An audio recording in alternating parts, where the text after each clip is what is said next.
আজকে ছিল আমাদের পিকনিক। আর আজকের ডেটটা ছিল 5th জানুয়ারি। সকলে মিলে ভাবলাম পিকনিক করি, আর পুরো ব্যাপারটার আয়োজন করেছিলাম আমি ছাড়া এই পিকনিকের উদ্যোগ আর কে হবে? বিয়ের পর থেকেই বলো আর বিয়ের আগে থেকেই বলো, পুরো পাড়াটা মিলে আমি পিকনিকের আয়োজন করি। ভীষণ মজা করি সকলে মিলে। আর আজকের পিকনিকটা আমাদের বাড়ির সামনে ক্লাবে হচ্ছে, বাবুজি ক্লাব। প্রত্যেকবার আমার বাড়ির নিচেই হয়, এইবারে কিন্তু আমরা ক্লাবে পিকনিকটা করছিলাম। রান্নার জন্য একটা মাসিও রেখেছিলাম, কারণ সকলে মিলে মজা করব, রান্না করব কখন, সব কিছু যোগাযন্ত্র করে নিয়ে দিয়ে দিয়েছিলাম বাজার করতে, সব কিছু রাঁধুনিকে। তো চলো এখন আমরা একটু নাচানাচি করি। তারপরে সন্ধ্যে টিফিনের আয়োজন করেছিলাম মুড়ি আর চপ। আর হ্যাঁ, আমাদের পিকনিকের কত করে ফিস জানো? 200 টাকা করে। কী কী মেনুতে ছিল সব কিছু তোমাদের দেখাবো। সন্ধ্যেবেলায় সবাইকে দিয়েছিলাম চপ মুড়ি। বেশ ভালো না? আমার তো খুব ভালো লাগে চপ মুড়ি খেতে। তোমাদের কার কার ভালো লাগে আর কে কে পিকনিক করলে বলো। আমার তো পিকনিক হচ্ছিল না বলে খুব মন খারাপ করছিল, ভাবছিলাম এই বছর একটাও পিকনিক হলো না।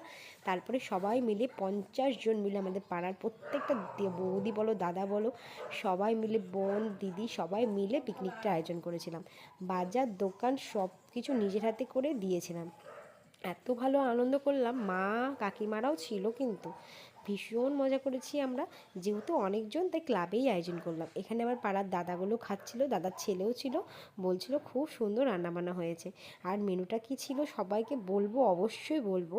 দেখো সবাই খেতে বসেছে, সেই ক্লিপটাই নিচ্ছিলাম। আমি মেয়েকে খাইয়ে এসে তারপরে খেতে বসেছিলাম। এই যে আমি এখন খেতে বসলাম। মেনুতে ছিল মিক্সড ফ্রাইড রাইস, মানে ভেজিটেবল দিয়ে আর কি। তারপরে ছিল স্যালাড আর বেগুনি। সম্পূর্ণ মেনুটা আমিই ঠিক করেছিলাম। তারপরে পাতে চলে এলো চিকেন কষা আলু দিয়ে। কী যে ভালো ছিল রান্নাগুলো খেতে, তোমাদের কি বলবো। প্রত্যেকটা রান্না কিন্তু কাকিমা দারুণ করেছিল। সত্যি টাকাটা জাস্ট উসুল। আর আমসত্ত্বর খেজুরের চাটনি, তার সাথে এরকম নলেন গুড়ের রসগোল্লা, সঙ্গে কিন্তু আমি হাজমোলাও দিয়েছিলাম, যাতে সবাই একটু হজম করে নিতে পারে, কারণ শীতের দিন। তো বলো মেনুটা কেমন লাগলো? সব কিন্তু আমি চয়েস করেছিলাম আর আমিই ঠিক করেছিলাম। একা হাতে বাজার দোকান করে এই পিকনিকটা সামলানো কিন্তু অনেক বড় ব্যাপার। আমি তো খুব হ্যাপি সবাইকে হ্যাপি করে। সবাই এত মজা করেছে। চলো আজকের মতন টাটা।